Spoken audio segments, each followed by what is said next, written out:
Hello everyone, welcome to the learning agile. तो students, आज से हम एक अपनी नई सीरीज़ स्टार्ट कर रहे हैं जिसके अंदर हम इम्पॉर्टेंट अरिथमेटिक क्वेश्चंस के बारे में बात करेंगे।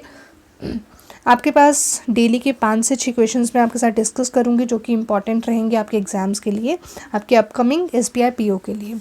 इससे पहले मैं आपको एक और चीज़ बता दूं कि अगर आपने अभी तक मेरे चैनल को फॉलो नहीं किया है तो सब्सक्राइब कर सकते हैं, और इसके अलावा आप मुझे अनअकैडमी पर भी फॉलो कर सकते हैं by searching the name Sakshama Sharma. ठीक है, आप सक्षमा शर्मा सर्च करके वहाँ पे मेरे फ्री कोर्सेज़ को देख सकते हैं। वहाँ पे रीजनिंग के फ्री कोर्सेज़ अवेलेबल है, आप वहाँ पे जाके इनको भी देख सकते हैं। ठीक है, चलिए स्टार्ट करते हैं आज की वीडियो। तो हमारा फर्स्ट क्वेश्चन है, आपको स्क्रीनशॉट लेना है और उसके बाद इसको ट्राई करना है और देखना है कि मैंने कौन सी अप्रोच यूज़ की है। ठीक है, पेपर में क्या होता है कि क्वेश्चन सभी को आते हैं, आप सबने बहुत प्रैक्टिस कर रखी है, बट ईजिएस्ट अप्रोच क्या है हमें उसको देखना है। हमारा जैसे क्वेश्चन था, the price of the car has increased by 15%। एक कार है जिसका प्राइस को 15% से बढ़ा दिया गया है। Repairing cost has also increased from 25% of the cost. 25% जो उसकी रिपेयरिंग कॉस्ट है उसको भी 25% से कितना बढ़ा दिया गया, 30% कर दिया गया है। By how much percentage should there be reduction in the usages of car. हम ये पूछ रहा है कि हम कार की यूजेज को कितने % से कम कर सकते हैं, so as to keep the cost same, ताकि उनकी जो कॉस्ट है वो क्या रहे, सेम ही रहे। ठीक है, तो आपने क्या करना है, सबसे पहले स्क्रीनशॉट लेके हर एक क्वेश्चन को सॉल्व करना है, उसके बाद देखना है कि मैंने क्या अप्रोच यूज़ की है। ठीक है, उसके बाद आप उसको वो देखेंगे। चलिए देखो, हम ले लेते हैं कॉस्ट प्राइस 100 होगा। ठीक है, and the price of car has increased by 15%, तो वो हो गया होगा 115। क्लियर। अगली लाइन में कह रहा है कि repairing cost has also increase, जो उसकी रिपेयरिंग कॉस्ट है वो भी बढ़ गई फ्रॉम 25%। अगर इसका 25% बढ़ा दिया जाए तो कितना हो जाएगा, 125। क्लियर, क्योंकि 25% मतलब 25 बढ़ा देना टू 30% ऑफ द कार। अब यहाँ पे अब कितना हो चुका है, अब कार कितनी की हो चुकी है, उसका प्राइस 115। अब इस पर कितना बढ़ाया जा रहा है, 30% बढ़ाया जा रहा है। अच्छा देखो, अब यहाँ पे डेसिमल्स में बात आएगी, तो डेसिमल में सॉल्व करने से अच्छा है कि हम इसको क्या कर लें, 110 एक्स्ट्रा लगा लें। ठीक है, अब 30% ऑफ 1150 कितना होता है, ये होता है 345। 30% ऑफ 1150 इज़ 345। अब 1150 में 345 को अगर मैं ऐड कर दूँ तो मेरे पास आ जाएगा 1495। तो मतलब पहले कॉस्ट इतनी थी, अब कॉस्ट कितनी हो गई है, इतनी। अब क्या करने को बोल रहा है, रिड्यूस करने को बोल रहा है। इनके बीच का डिफरेंस कितना है, 245 का। रिड्यूस करना है तो कहाँ से करेंगे, यहीं से करेंगे। 1495 इंटू 100%। क्लियर। अब देखो, इसको अगर मैंने काट दिया तो मेरे पास आएगा यहाँ पे 49 डिवाइडेड बाय, अगर मैं इसको भी 5 से काट दूँ तो मेरे पास आता है 299। ठीक है, अब एग्जैक्टली तो मैं नहीं बता सकती, लेकिन मैं अप्रॉक्सीमेटली तो बता सकती हूँ। अगर मैं इस इक्वेशन को क्या मैं ऐसे लिख सकती हूँ, 1 सेकेंड, क्या मैं इस इक्वेशन को 1 सेकेंड, चलिए, क्या मैं इस इक्वेशन को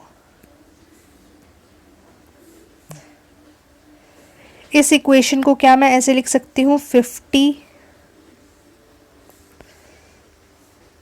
- 1 अपॉन 300। क्या मैं इसको ऐसे लिख सकती हूँ ऑन अप्रॉक्सीमेट बेसिस। तो ये कितना हो गया, ये अप्रॉक्सीमेटली कितना % हो गया, तो स्टूडेंट्स ये हो गया आपका अप्रॉक्सीमेटली 17%।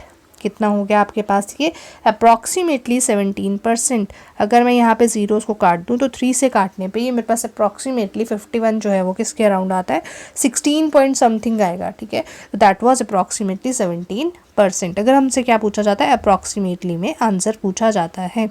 आई होप आपको समझ में आ गया होगा। नेक्स्ट पे चलते हैं। फिर से आपको क्या करना है, स्क्रीनशॉट लेना है और इसको खुद से ट्राई करना है। ठीक है, उसके बाद देखना है कि इजीएस्ट अप्रोच क्या थी। A container contains a mixture of wine and water. क्या ले लिया, वाइन ले लिया और वाटर ले लिया। किस रेशो में ले लिया, in which water is 24%, water कितना है 24, तो देन वाइन इज 76%।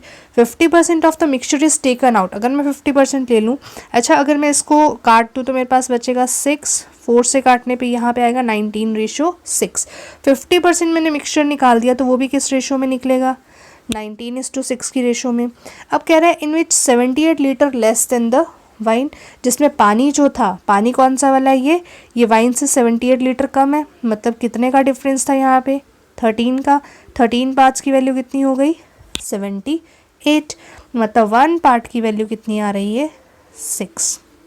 अब ये क्या पूछ रहा है, find the remaining amount of wine in that container. अच्छा जो बचा है वो भी तो किस रेशो में बचा है, 19:6।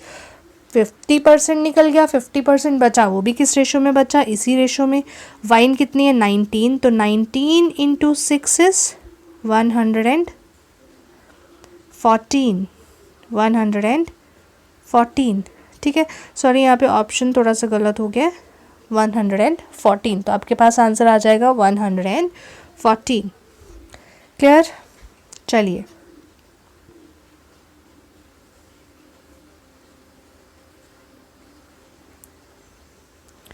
नेक्स्ट है, a person borrowed ₹1450 from bank in the beginning of year at certain interest. एक पर्सन है जिसने 1450 कुछ रेट ऑफ इंटरेस्ट पे बैंक से ले लिया 1 साल के लिए।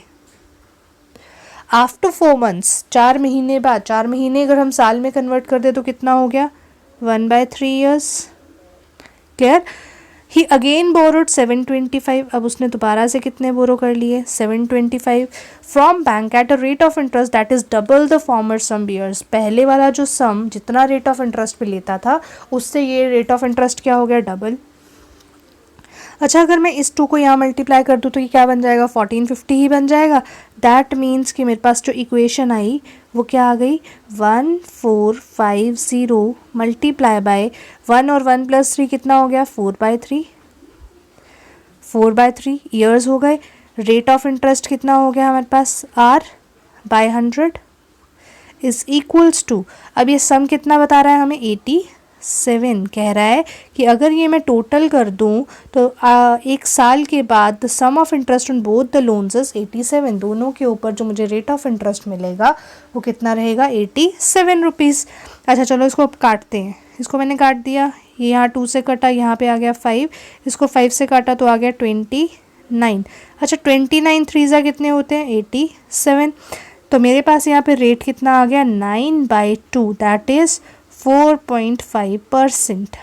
तो ये आ गया मेरे पास सी ऑप्शन इसका आंसर। आई होप यहाँ तक आपको समझ में आ गया होगा। नेक्स्ट क्वेश्चन देखते हैं।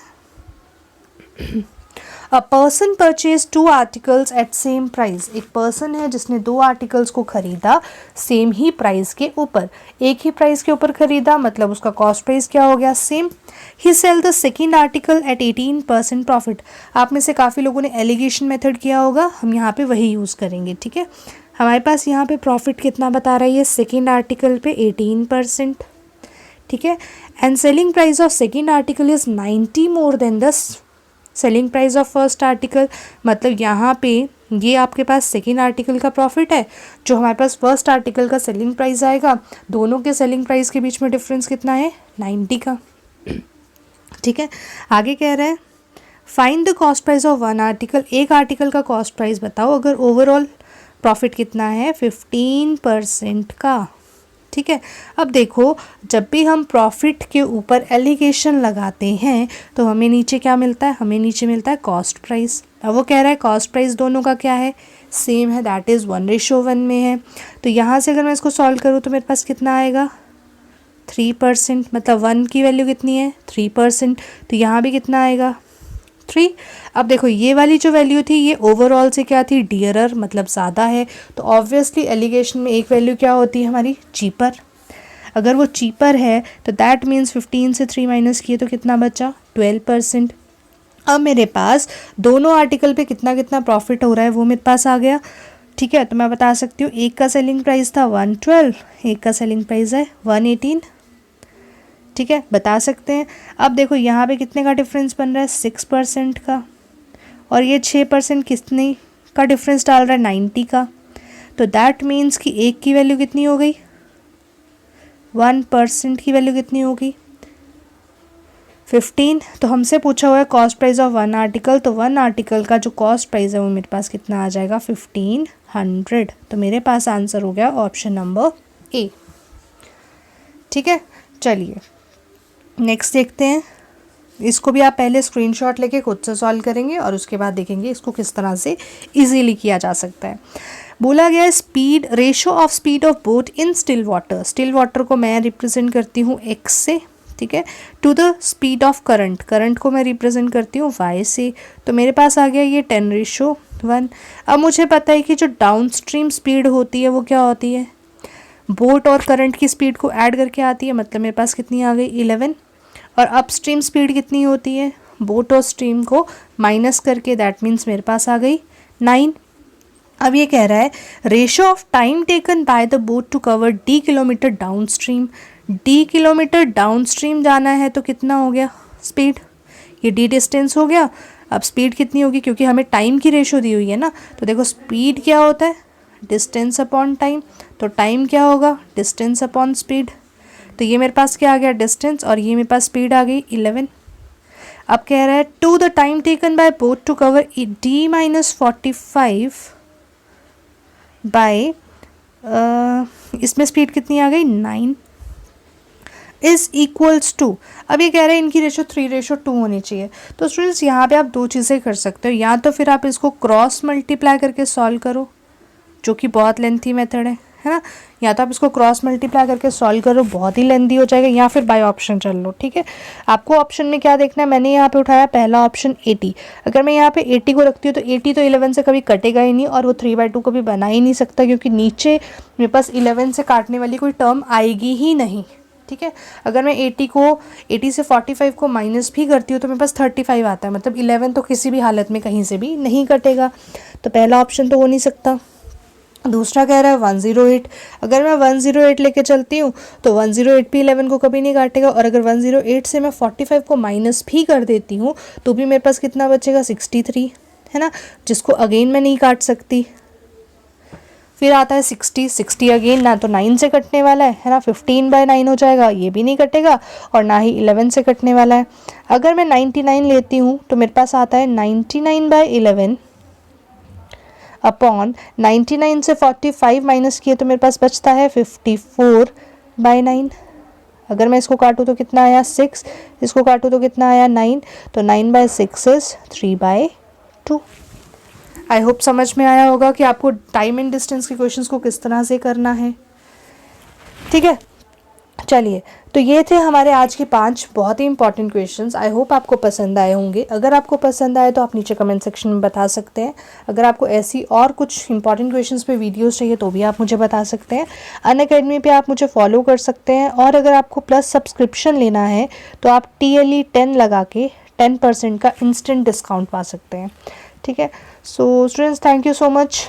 अगर आपको ये वीडियो पसंद आई है तो प्लीज़ मुझे लाइक, शेयर एंड सब्सक्राइब करना ना भूलें, एंड कमेंट करके ज़रूर बताएं कि आपको आगे और कौन सी वीडियोस चाहिए, और आप मुझे टेलीग्राम चैनल द लर्निंग एजल पर भी ज्वाइन कर सकते हैं। Thank you.